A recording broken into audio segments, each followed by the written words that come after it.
another big 5A game which will take place here in Allen County. A classic Snider versus an Indianapolis school. We seem to see this all the time in the playoffs. They'll be taking on a good Fishers team.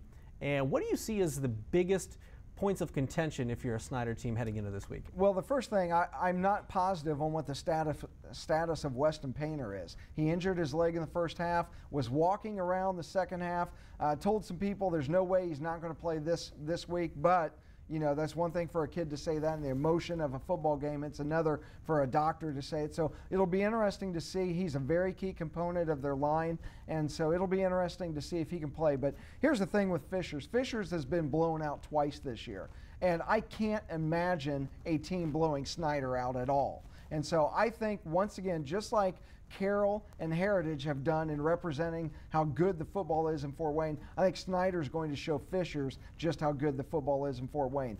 They ran the ball really well last week, and their defense, Northside, who's a great team, first and goal from the 1 yard line, 3 attempts, can't get in.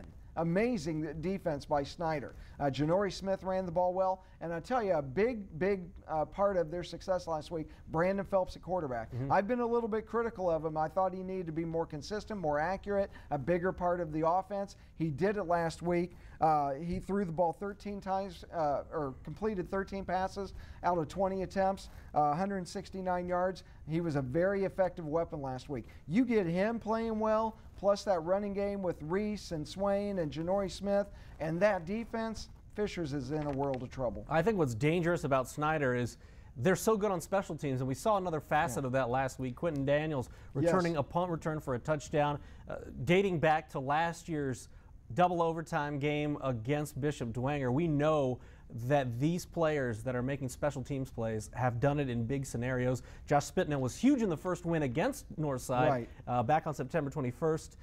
Big as always is Josh Spitnell in that kick game. Yeah, the defense has been there all year long. The special teams from the kicking part has been there all game long.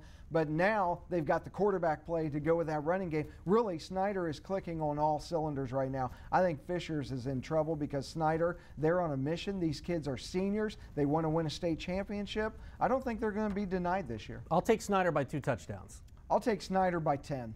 Okay, so it should be a pretty, I won't say an easy win, but they should win with some relative ease, I guess you might say. They play up to their ability, and we've seen teams like Notre Dame not do that of late. But if Snider plays to their ability, their discipline, don't have a lot of penalties, I think they'll be okay.